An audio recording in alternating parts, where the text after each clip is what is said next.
नमस्कार, स्वागत है आप सभी लोगों का एक और नई वीडियो में। दोस्तों, आज की वीडियो के अंदर हम सीखने वाले हैं, अगर आप पीएफ अकाउंट का पासवर्ड भूल गए हैं तो पासवर्ड को कैसे फॉरगेट कर सकते हैं, कैसे बदल सकते हैं। पिछली क्लास के अंदर हमने सीखा था कि आप किसी भी कस्टमर का यूएन नंबर को कैसे एक्टिवेट करोगे। उस क्लास के अंदर हमने आपको ये भी बताया था कि जब आप पहली बार किसी भी कस्टमर का यूएन नंबर को एक्टिवेट करते हो तो एक्टिवेट हो जाने के बाद जो है आपको एक टेम्परेरी पासवर्ड भेजा जाता है और उस टेम्परेरी पासवर्ड को आप इसके अंदर डाल करके लॉगिन करके एक नया पासवर्ड बना लेते हो। अब आपको जो है यूएन नंबर और पासवर्ड तो मिल जाता है, आप कस्टमर का अकाउंट में लॉगिन कर सकते हो या फिर आप अपने खुद के अकाउंट में लॉगिन कर रहे हो तो कर सकते हो। लेकिन मान लीजिए फ्यूचर में जो है आप वो पासवर्ड भूल गए, आपको पासवर्ड याद नहीं है या फिर आपके पास ऐसा कस्टमर आ गया जिसको जो है उसके पीएफ अकाउंट का जो पासवर्ड है वो याद नहीं है, वो भूल गया है। तो उस कंडीशन में आप बार-बार तो उसका यूएन नंबर एक्टिवेट करके पासवर्ड नहीं बनाओगे, क्योंकि यूएन नंबर तो एक ही बार एक्टिवेट होता है। तो उस कंडीशन में जो है आपको पासवर्ड को फॉरगेट करना होगा, यानी कि चेंज करना होगा। और वो काम जो है यहाँ से होगा, फॉरगेट पासवर्ड पर क्लिक करने के बाद। यहाँ से नहीं होगा, बार-बार यूएन नंबर को एक्टिवेट नहीं करना होता है, केवल एक बार एक्टिवेट करना होता है। एक बार एक्टिवेट हो जाने के बाद आप जो है उस कस्टमर का पीएफ का कोई भी काम कर पाओगे। और पीएफ का कोई भी काम करने के लिए उसका यूएन नंबर के साथ-साथ जो है पासवर्ड का भी पता होना जरूरी है। लेकिन कस्टमर मान लीजिए कि पासवर्ड भूल गया है, उसको याद नहीं है, तो उस कंडीशन में आप पासवर्ड को फॉरगेट कर सकते हो, मतलब कि चेंज कर सकते हो। और आज की क्लास के अंदर हम यही सीखने वाले हैं कि अगर आपके पास कोई ऐसा कस्टमर आया है जो अपने पीएफ अकाउंट का पासवर्ड भूल गया है या फिर आप खुद अपने पीएफ अकाउंट का पासवर्ड भूल गए हो तो कैसे पता कर सकते हो। अगर कोई कस्टमर यूएन नंबर भी भूल गया है तो हमने आपको बताया था कि यहाँ पर क्लिक करके यूएन नंबर आप पता कर सकते हो, जिसके ऊपर हमने एक वीडियो भी बनाया था। तो यूएन नंबर अगर भूल गया है तो भी कोई दिक्कत नहीं है और पासवर्ड भी भूल गया है तो भी कोई दिक्कत नहीं है। पासवर्ड को आप यहाँ से चेंज कर सकते हो और यूएन नंबर को यहाँ से जो है पता कर सकते हो। तो चलिए जानते हैं कि आप किसी भी कस्टमर का पासवर्ड को कैसे फॉरगेट कर सकते हो, कैसे चेंज कर सकते हो। पीएफ का कोई भी काम करने के लिए आपको इसी पोर्टल पर आना होगा और इस पोर्टल पर कैसे आना है ये हम पिछली कई क्लास में सीख चुके हैं। पोर्टल पर आने के बाद ऑनलाइन क्लेम का जो ऑप्शन है इस पर क्लिक करना है या फिर केवाईसी अपडेशन पर क्लिक करोगे तो आप जो है पीएफ का जो ई मेंबर पोर्टल है उस पर आ जाओगे। और यहाँ पर आने के बाद जो है पासवर्ड को फॉरगेट करने के लिए आपको ऑप्शन दिखाई देगा फॉरगेट पासवर्ड का, आप इस पर क्लिक करोगे। इसके बाद आपके सामने जो है इस तरह से पासवर्ड को फॉरगेट करने का पेज आ जाएगा, जहाँ पर जो है सबसे पहले आपको कस्टमर का यूएन नंबर डालना है, यानी कि जिसका भी आप पीएफ का पासवर्ड को रीसेट कर रहे हो उस कस्टमर का या फिर उस व्यक्ति का यूएन नंबर इसके अंदर डालना है। ये कैप्चा इसके अंदर भरना है और सबमिट पर क्लिक करना है। अगर कस्टमर को यूएन नंबर भी नहीं पता है तो हम पिछली ही क्लास में जो है यूएन नंबर को कैसे पता करते हैं उसके बारे में सीखे थे, तो आप उस तरह से पता कर लीजिएगा। इसके बाद यूएन नंबर पता हो जाएगा तो यहाँ पर यूएन नंबर डालिएगा, ये कैप्चा इसके अंदर के सबमिट पर क्लिक करिए। यूएन नंबर डालने के बाद ये कैप्चा जैसा लिखा है इस वाले बॉक्स में भरना है। अगर कैप्चा समझ नहीं आ रहा है तो रिफ्रेश पर क्लिक करके दोबारा से कैप्चा मंगा सकते हो। इसके बाद सबमिट पर क्लिक करिए। इसके बाद आपके सामने ऐसा पेज आएगा जहाँ पर जो है आपको कस्टमर का नाम डालना है, जिसका भी आप पीएफ अकाउंट का पासवर्ड चेंज कर रहे हैं उसी का नाम डालना है और उसकी डेट ऑफ बर्थ यहाँ पर डालनी है। नाम और डेट ऑफ बर्थ भरने के बाद नीचे आपको जेंडर बताना है। इसके बाद जो है वेरीफाई पर क्लिक करना है। इसके बाद नीचे की साइड में आपको फिर से कैप्चा दिखाई देगा, इस वाले कैप्चे को इस वाले बॉक्स में इस तरह से भर देना है और नीचे की साइड में जो भी कस्टमर है उसका आधार कार्ड का नंबर इसके अंदर लिख देना है। इसके बाद इस पर जो है टिक लगाना है और वेरीफाई पर क्लिक करना है। इसके बाद डिटेल वैलिडेट हो जाएगी। अब नीचे की साइड में जो है आपसे आधार लिंक मोबाइल नंबर मांगा गया है, तो यहाँ पर जो भी कस्टमर है उसके आधार कार्ड में जो भी मोबाइल नंबर लिंक है वो मोबाइल नंबर यहाँ डालेंगे और इस पर कंसल्ट देंगे और गेट ओटीपी पर क्लिक करेंगे। इसके बाद जो भी आपने कस्टमर का मोबाइल नंबर डाला है उस मोबाइल नंबर पर एक ओटीपी भेज दिया गया है, वो ओटीपी जो है आपको नीचे की साइड में यहाँ डालना है और ये वाला जो कैप्चा दिखाई दे रहा है ये वाला कैप्चा इस वाले बॉक्स में भरना है। कस्टमर के मोबाइल नंबर पे जो ओटीपी गया है उसको भरने के बाद कैप्चा को भरने के बाद यहाँ पर जो है आपको वेरीफाई पर क्लिक करना है। इसके बाद ओटीपी वेरीफाइड सक्सेसफुल का मैसेज मिल जाएगा, यानी कि ओटीपी को आपने वेरीफाई कर दिया है और आपको जो है एक नया पासवर्ड बनाने का ऑप्शन मिल जाएगा। अब जो भी आप नया पासवर्ड बनाना चाहते हो इसके अंदर जो है आपको टाइप करना है। जो भी आप नया पासवर्ड बनाना चाहते हो वो पासवर्ड इसके अंदर भी लिखना है और वही पासवर्ड कंफर्म पासवर्ड में भी लिखना है। पासवर्ड आप इस तरह से बना सकते हो जैसे कि अगर आपका नाम राम है तो राम@8520 इस तरह से कोई रैंडम पासवर्ड आप बना सकते हो, अपनी इच्छा से कोई भी पासवर्ड आप बना सकते हो, कोई दिक्कत नहीं है। जो भी आप पासवर्ड बनाना चाहते हो वो पासवर्ड इसके अंदर डालने के बाद सबमिट पर बस क्लिक करना है। इसके बाद आप देखोगे पासवर्ड चेंज सक्सेसफुल का मैसेज मिल जाएगा, यानी कि अब आपने जो है अपने पीएफ अकाउंट का पासवर्ड को सक्सेसफुली चेंज कर दिया है। जो आपने नया पासवर्ड बनाया है वो अब आपके पीएफ अकाउंट का पासवर्ड है। अगर आपने ये काम कस्टमर का किया है तो जो भी कस्टमर का आपने नया पासवर्ड बनाया है वो जो है अब उस कस्टमर के पीएफ अकाउंट का नया पासवर्ड है। और पासवर्ड का हिंट मैंने आपको बता दिया है कि अगर आपका नाम राम है तो राम@8572 इस तरह से कुछ आप रैंडम पासवर्ड डाल सकते हो जिसमें एबीसीडी भी हो और स्पेशल कैरेक्टर भी हो, जैसे कि @ इस तरह से और नंबर भी हो। अब आपको इस कस्टमर के पीएफ अकाउंट में लॉगिन करने के लिए यहाँ पर आपको लॉगिन का बटन मिल रहा है, आप इस पर क्लिक करोगे तो सीधा जो है आप लॉगिन वाले पेज पर आ जाओगे या फिर आप ईपीएफओ के पोर्टल पर आने के बाद भी जो है इस वाले पोर्टल पर आ सकते हो। अब आपको जो है कस्टमर का यूएन नंबर भी पता चल गया है और आपने पासवर्ड भी पता कर लिया है, पासवर्ड को चेंज कर लिया है। अब जो भी कस्टमर का यूएन नंबर है वो आप यहाँ डालोगे और जो आपने अभी पासवर्ड चेंज किया है वो अब जो है नया पासवर्ड बन गया है। तो जो नया वाला पासवर्ड है वो आपको इसके अंदर डालना है और ये वाला कैप्चा इसके अंदर भर के साइन इन पर क्लिक करके कस्टमर का पीएफ का जो भी काम करना होगा आप उस कस्टमर का कर सकते हो। फिलहाल पीएफ के अकाउंट में कैसे लॉगिन करते हैं ये हम अगली क्लास में सीखेंगे। वैसे लॉगिन करना बहुत आसान है, आप यूएन नंबर डालिए और जो भी आपके पास पासवर्ड है या फिर जो भी आपने पासवर्ड फॉरगेट किया है उस नए वाले पासवर्ड को डाल करके कैप्चा भर के साइन इन करके लॉगिन कर सकते हो। फिलहाल इस वीडियो के अंदर हम लोग बात कर रहे थे कि अगर कोई कस्टमर या फिर आप अपना खुद का पीएफ अकाउंट का पासवर्ड भूल गए हो तो उस पासवर्ड को कैसे फॉरगेट करके पासवर्ड को चेंज कर सकते हो, पासवर्ड को बदल सकते हो। इसी तरह से आपके पास कोई भी कस्टमर आएगा उसका पासवर्ड को फॉरगेट करके चेंज कर सकते हो, बदल सकते हो। वैसे ज्यादातर कस्टमर को जो है पासवर्ड याद रहता है, लेकिन बहुत सारे कस्टमर ऐसे भी आते हैं जिनको पासवर्ड नहीं पता होता है। फिलहाल अगली क्लास के अंदर हम सीखेंगे कि अपने पीएफ अकाउंट में कैसे लॉगिन करते हैं और लॉगिन करने के बाद कैसा इंटरफेस आता है, कौन कौन सी चीजें आपको अपने पीएफ अकाउंट में देखने को मिलती है। इस वीडियो के अंदर हमने जो भी जानकारी बताई है, अगर इनके अलावा आपके मन में कोई और सवाल है तो आप इस वीडियो के नीचे कमेंट करिएगा। आप चाहें तो व्हाट्सएप पर पूछ सकते हैं, इंस्टाग्राम पर भी मैसेज कर सकते हैं।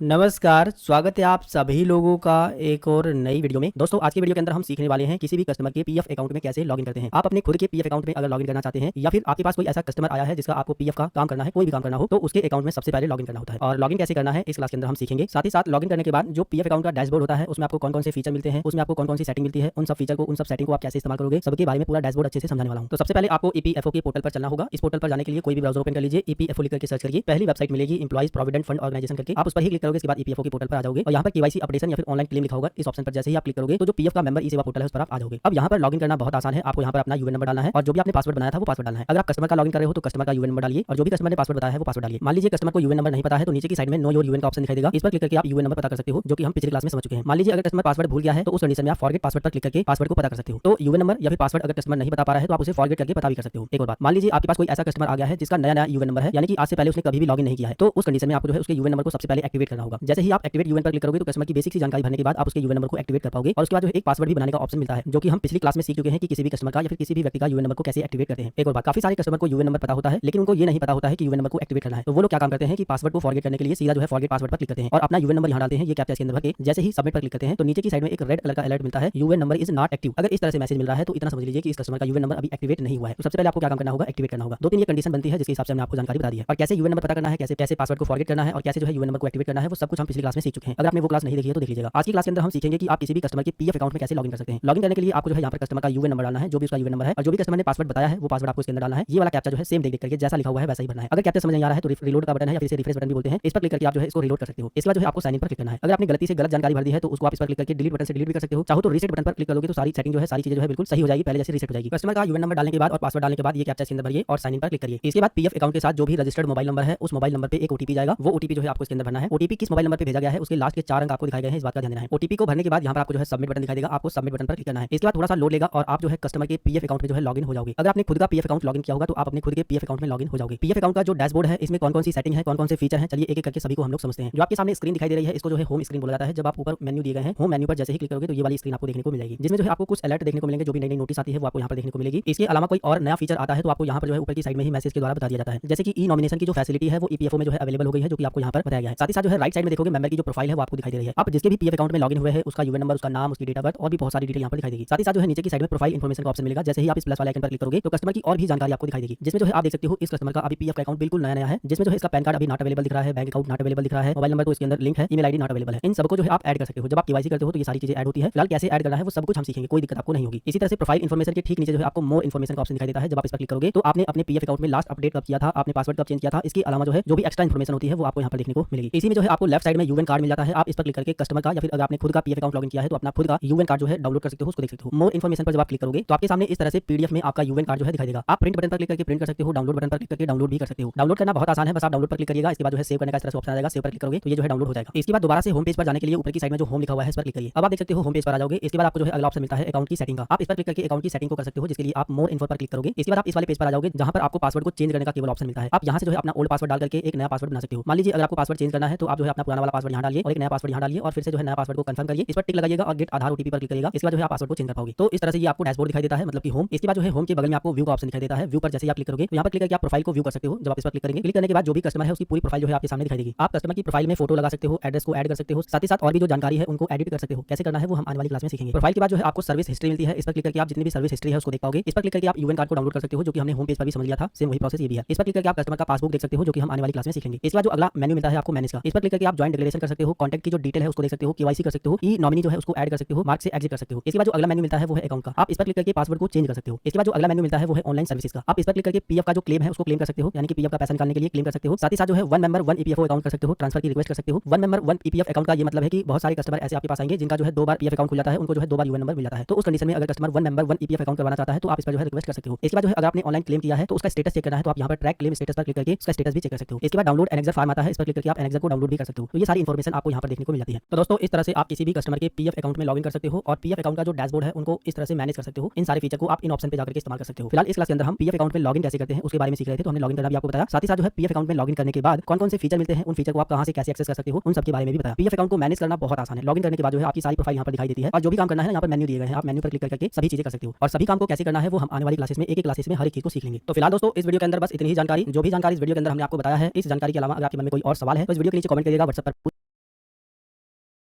नमस्कार, स्वागत है आप सभी लोगों का एक और नई क्लास में। दोस्तों आज की क्लास के अंदर हम सीखने वाले हैं पीएफ अकाउंट की केवाईसी कैसे करते हैं। अगर आपको किसी भी कस्टमर का पीएफ का पैसा निकालना है, पीएफ के लिए क्लेम करना है, तो सबसे पहले उस कस्टमर की केवाईसी करना जरूरी है। और केवाईसी करना बहुत आसान है, आप चुटकियों में कर लोगे। बस इस क्लास को बड़े ध्यान से देखिए। पीएफ का कोई भी काम करना हो, आपको कोई भी ब्राउजर ओपन कर लेना है, उसके अंदर लिखना है ईपीएफओ। ईपीएफओ की पहली वेबसाइट मिलेगी, आपको जो है इसी पर क्लिक करना है। इसके बाद आप इस वेबसाइट पर आ जाओगे और मेंबर पोर्टल पर जाने के लिए केवाईसी अपडेशन जो लिखा हुआ है आप इस पर क्लिक करोगे तो पीएफ मेंबर पोर्टल पे आप पहुंच जाओगे। अब किसी भी कस्टमर का पीएफ का कोई भी काम करने के लिए सबसे पहले आपको उसके पीएफ के अकाउंट में लॉगिन करना होगा। और लॉगिन करना बहुत आसान है। कस्टमर का जो भी यूएन नंबर है इसके अंदर डालिए और जो भी पासवर्ड है इसके अंदर भरिए और ये वाला कैप्चा इसके अंदर देख के भरिए और साइन इन पर क्लिक करिए। यूएन नंबर डालने के बाद, पासवर्ड डालने के बाद, जैसा कैप्चा है इसके अंदर भरने के बाद साइन इन पर क्लिक करिए। इसके बाद कस्टमर के रजिस्टर्ड मोबाइल नंबर पे ओटीपी जाएगा, उस ओटीपी को आपको इसके अंदर भरना है। ओटीपी भरने के बाद सबमिट पर क्लिक करिए। इसके बाद आप पीएफ के अकाउंट में लॉगिन हो जाओगे। अब केवाईसी करने के लिए ऊपर की साइड में आपको मैनेज मेन्यू पर क्लिक करना है और यहाँ पर केवाईसी का जो ऑप्शन दिखाई दे रहा है इसी पर क्लिक करना है। इसके बाद आपके सामने केवाईसी को सबमिट करने की डिटेल आ जाएगी। अब आप देख सकते हो नीचे की साइड में आपको 3 ऑप्शन दिखाए गए हैं। अगर आपकी केवाईसी रिजेक्ट होती है तो रिजेक्ट वाले सेक्शन में दिखाई देगा। अगर आपकी केवाईसी पेंडिंग रहेगी, जब आप सबमिट करते हो तो पेंडिंग में दिखाई देती है क्योंकि अप्रूवल नहीं मिला होता है। और जब केवाईसी अप्रूव हो जाती है तो आपको एक्टिव केवाईसी के अंतर्गत यहाँ पर दिखाई देती है। फिलहाल सबसे पहले हम लोग केवाईसी करते हैं। केवाईसी करने के लिए केवल आपको 2 डॉक्यूमेंट देना जरूरी है। पहला तो है बैंक की जानकारी और दूसरा है पैन कार्ड की जानकारी। 2 ही डॉक्यूमेंट देना जरूरी है, इस बात का ध्यान देना है। पासपोर्ट को देने की जरूरत नहीं है। अगर आप देना चाहते हो तो दे सकते हो, वरना इसकी कोई भी जरूरत नहीं है। सबसे पहले हम लोग जो है बैंक की जानकारी ऐड करेंगे, यानी कि बैंक की केवाईसी करेंगे, जिसके लिए आपको बैंक जो लिखा हुआ है बस इस पर क्लिक कर देना है। क्लिक करते ही आपका जो नाम है इस तरह से दिखाई देगा। जिस नाम से आपका पीएफ का अकाउंट खुला होगा वही नाम यहाँ पर रहेगा और सेम नाम जो है आपके बैंक अकाउंट में भी होना चाहिए। अगर थोड़ी भी मिस्टेक रहेगी तो आपका केवाईसी जो है रिजेक्ट हो जाएगा, इस बात का ध्यान देना है। यानी कि जिस नाम से आपने पीएफ अकाउंट खुलवाया है वही नाम जो है आपके बैंक में भी होना चाहिए। अगर नहीं है तो सबसे पहले आप उसे चेंज करवा लीजिएगा या फिर ऐसा बैंक अकाउंट दे दीजिएगा जिसमें जो है सेम है। कस्टमर के पास मल्टीपल बैंक अकाउंट होते हैं तो जिसमें जो है नाम सेम है वही बैंक अकाउंट आपको यहाँ पर ऐड करना है। वैसे ज्यादातर केसेस में सभी कस्टमर का जो बैंक अकाउंट का नाम है और जो पीएफ में नाम है वो सेम होता है, आपको ज्यादा परेशान होने की जरूरत नहीं है। जो भी कस्टमर का नाम है यहाँ तो ऑटोमेटिक आ जाता है। आपको जो है बैंक अकाउंट का जो नंबर है कस्टमर का यहाँ पर डालना है और उसी बैंक अकाउंट नंबर को यहाँ पर कंफर्म करना है और यहाँ पर जो है आईएफएससी कोड डालना है। कस्टमर का जो भी बैंक अकाउंट नंबर है यानी खाता नंबर है इसके अंदर भी डालना है और यही वाला खाता नंबर यहाँ पर भी डालना है। और इसके बाद जो भी उसका आईएफएससी कोड है बैंक का वो आईएफएससी कोड यहाँ पर डालना है और इसके बाद जो है वेरीफाई आईएफएससी पर क्लिक करना है। इसके बाद थोड़ा सा प्रोसेस होगा और इसके बाद जो है आईएफएससी वेरीफाइड लिखा हुआ मिल जाएगा, ओके पर क्लिक करिए। इसके बाद जो है ब्रांच का नाम साथ ही साथ जो है बैंक का नाम आपको दिखाई देगा। अब आपको नीचे की साइड में सेव का बटन दिखाई देगा, आपको इस पर क्लिक करना है। वैसे आप चाहो तो बैंक की जानकारी देने के बाद पैन पर क्लिक करके पैन कार्ड की भी जानकारी दे सकते हो और इसके बाद आप सेव पर क्लिक करोगे तो दोनों केवाईसी जो है एक ही बार में हो जाएगी। और आप चाहो तो अलग अलग भी कर सकते हो, जैसे कि पहले बैंक की जानकारी यहाँ पर दीजिए जैसा कि हमने दिया है। इसके बाद जो है वेरीफाई करने के बाद सेव पर क्लिक करिए तो बैंक की जानकारी यानी कि बैंक की केवाईसी हो जाएगी। इसके बाद बैंक की केवाईसी दोबारा से कर सकते हो। फिलहाल हम अलग अलग करने वाले हैं, कोई दिक्कत नहीं है, दोनों में कोई अंतर नहीं है। बैंक की जानकारी देने के बाद आईएफएससी कोड को जो है वेरीफाई करने के बाद नीचे की साइड में जो सेव का बटन दिया गया है इस पर क्लिक करिए। इसके बाद थोड़ा सा प्रोसेस होगा, बस आपको वेट करना होगा। इसके बाद कस्टमर के आधार कार्ड के साथ जो भी मोबाइल नंबर लिंक होगा उस पर ओटीपी जाएगा, इस बात का ध्यान देना है। ओटीपी को भरने के बाद आपको जो है सबमिट बटन पर क्लिक करना है। इसके बाद थोड़ा सा प्रोसेस होगा, बस आपको वेट करना है। अब आप देख सकते हो केवाईसी पेंडिंग वाले सेक्शन में जो है बैंक की जानकारी जो है आ गई है और आपने जो बैंक की केवाईसी की है वो जो है अभी पेंडिंग है, वेरिफिकेशन अंडर प्रोसेस में है। जैसे ही ये वेरीफाई हो जाएगा तो इसका जो स्टेटस है वो कंप्लीट लिखा हुआ मिल जाएगा और एक्टिव केवाईसी में ये जो है आपको देखने को मिलेगा। अब हमने कस्टमर का बैंक का केवाईसी कर दिया है। अगर किसी कारण से आपने कोई जानकारी गलत भर दी है तो यहाँ पर डिलीट का बटन है, आप इस पर क्लिक करके अभी भी जो है डिलीट कर सकते हो और दोबारा से यही प्रोसेस से बैंक का जो केवाईसी है उसको कर सकते हो। बैंक की केवाईसी करने के बाद ऊपर की साइड में आप देख सकते हो यहाँ पर एक आपको मैसेज मिलेगा, bank account number verification is under process और notification has been sent to your mobile number. मतलब कि कस्टमर का जो बैंक अकाउंट का केवाईसी आपने किया है वो अभी अंडर प्रोसेस में है। जैसे ही वेरिफिकेशन कंप्लीट होता है तो कस्टमर के मोबाइल नंबर पे नोटिफिकेशन के जरिए जो है बता दिया जाएगा। जिस तरह से हमने बैंक का किया है इसी तरह से हमें पैन कार्ड का भी करना है, जिसके लिए हम पैन पर क्लिक करेंगे। इसके बाद आपको पैन कार्ड की डिटेल डालनी होगी जिसमें जो है कस्टमर का नाम ऑटोमेटिक रहेगा, इसमें आपको कुछ नहीं करना है। यहाँ पर जो है जो भी कस्टमर का पैन कार्ड का नंबर है वो डाल देना है। पैन कार्ड का नंबर डालने के बाद इस पर आपको टिक लगाना है और इसके बाद जो है सेव पर क्लिक करना है। इसके बाद फिर से जो है कस्टमर के आधार कार्ड के साथ जो मोबाइल नंबर जुड़ा है उस पर ओटीपी जाएगा, वो ओटीपी आपको इसके अंदर भरना है। ओटीपी को डालने के बाद सबमिट पर क्लिक करिए। इसके बाद थोड़ा सा प्रोसेस होगा, बस आपको वेट करना है और जो आपका पैन कार्ड का केवाईसी है वो भी हो जाएगा। अभी आप देख सकते हो हमने बैंक का और पैन कार्ड का 2 केवाईसी को कंप्लीट किया है और दोनों केवाईसी की डिटेल आपको पेंडिंग केवाईसी में जो है दिखाई दे रहा है। अभी इनकी केवाईसी पेंडिंग में है, जो कि आप देख सकते हो अप्रूवल मिलने में कम से कम 7 दिन का समय और ज्यादा से ज्यादा 15 से 20 दिन का समय लग सकता है। कभी कभी जो है 3 से 4 दिन में ही अप्रूवल मिल जाता है, इस बात का ध्यान देना है। और जैसे ही अप्रूवल मिल जाता है तो आपका जो है ये केवाईसी एक्टिव केवाईसी के अंतर्गत यहाँ पर देखने को मिल जाएगा। बस केवाईसी में जो है आपको इतना ही काम करना होता है, कोई बड़ा काम नहीं है, इतना आपको ध्यान देना है। बस यही जानकारी भरने के बाद जो है आप किसी भी कस्टमर का पीएफ का केवाईसी कर सकते हो। आधार कार्ड का केवाईसी नहीं करना होता है। आधार कार्ड का केवाईसी जो भी एचआर होता है, जिस भी कंपनी में आप काम करते हो वो खुद करता है, उसमें आपको कुछ नहीं करना है। और अप्रूवल भी जो है जिस भी कंपनी में आप काम करते हो उसी कंपनी के द्वारा जो है आपको अप्रूवल यहाँ पर मिल जाता है। इसमें भी आपको ज्यादा परेशान होने की जरूरत नहीं है। इसी कारण से अगर आपका जो है अप्रूवल रिजेक्ट हो जाता है तो आप जो है दोबारा से केवाईसी कर सकते हो, इस बात को भी लेकर के आपको ज्यादा परेशान नहीं होना है। अगर आपने केवाईसी करते समय कोई जानकारी गलत भर दी है तो आप डिलीट पर क्लिक करके उसको डिलीट करके दोबारा से केवाईसी की जानकारी दे सकते हो। तो देखा दोस्तों केवाईसी करना कितना ज्यादा आसान है। बस आपको जो है यहाँ पर बैंक की जानकारी और पैन कार्ड की जानकारी देनी होती है। इसके अलावा जो है आपको ज्यादा कुछ इसमें करने की जरूरत नहीं है। और केवाईसी जैसे ही कंप्लीट हो जाती है तो उसके बाद जो है आप इस कस्टमर का पैसा क्लेम कर सकते हो, पैसा निकालने के लिए रिक्वेस्ट डाल सकते हो। यहाँ पर भी आप ऊपर की साइड में देख सकते हो केवाईसी डिटेल जो है सेव हो चुकी है और जल्द ही जो है सीड होगा only after digital approval by employer. जो भी आपकी कंपनी के एम्प्लॉयर है वो जो है जैसे ही डिजिटली अप्रूव करते हैं तो केवाईसी जो है अप्रूव हो जाती है, उसमें कोई दिक्कत वाली बात नहीं है। होम पेज पर जाने के लिए आप होम पर क्लिक करिए। इसके बाद आप पीएफ के होम पेज पर आ जाओगे और यहाँ पर आप देख सकते हो प्रोफाइल इन्फॉर्मेशन पर जब आप प्लस वाले पर क्लिक करोगे तो जैसे ही पैन कार्ड की केवाईसी कंप्लीट हो जाती है, बैंक अकाउंट की केवाईसी कंप्लीट हो जाती है तो यहाँ पर देख सकते हो नॉट अवेलेबल आ रहा है, लेकिन यहाँ पर जो है आपको पैन कार्ड की जानकारी और यहाँ पर बैंक अकाउंट की जानकारी देखने को मिलेगी। यानी कि जब अप्रूवल हो जाएगा तो यहाँ पर जो है ऑटोमेटिक अपडेट हो जाता है, इसमें कोई दिक्कत वाली बात नहीं है। तो दोस्तों इस तरह से आप किसी भी कस्टमर का पीएफ अकाउंट का जो केवाईसी है उसको कंप्लीट कर सकते हो। लेकिन यहाँ पर आपको ध्यान देना है कि सभी कस्टमर का केवाईसी नहीं करना होता है, केवल उन कस्टमर का केवाईसी करना होता है जिनका पीएफ अकाउंट बिल्कुल नया होता है या फिर जिन कस्टमर का केवाईसी नहीं हुआ है, केवल उन्हीं का करना है। आपके पास बहुत सारे ऐसे कस्टमर आएंगे जिनका पीएफ का केवाईसी पहले से हुआ रहता है, यानी कि उन्होंने अपने पीएफ का काम किसी और दुकान से करवाया होगा या फिर खुद से केवाईसी की होगी, खुद से पीएफ का काम करते होंगे तो उनका जो है ऑलरेडी केवाईसी हुआ रहता है। अगर नहीं हुआ है तो आप इस ऑप्शन का इस्तेमाल करके केवाईसी कर सकते हो। और हुआ है कि नहीं हुआ है आप जैसे ही इस पर क्लिक करोगे तो जो भी ऑप्शन मैंने आपको वहां पर दिखाए थे उन ऑप्शन में आपको पता चल जाएगा कि इस कस्टमर का केवाईसी हुआ है कि नहीं। अगर हुआ है तो करने की जरूरत नहीं है, अगर नहीं हुआ है तो आपको केवाईसी कर देना है। कैसे करना है वो मैंने आपको बता दिया है। फिलहाल इस क्लास के अंदर हम लोग सीख रहे थे कि आप किसी भी कस्टमर का पीएफ का केवाईसी कैसे कर सकते हो, जो कि हर एक जानकारी को मैंने काफी अच्छे से आपको समझाने का प्रयास किया है। इन जानकारी के अलावा अगर आपके मन में कोई और सवाल है तो आप इस वीडियो के नीचे कमेंट कर सकते हो और आप चाहो तो व्हाट्सएप पर भी पूछ सकते हो, इंस्टाग्राम पर भी मैसेज कर सकते हो।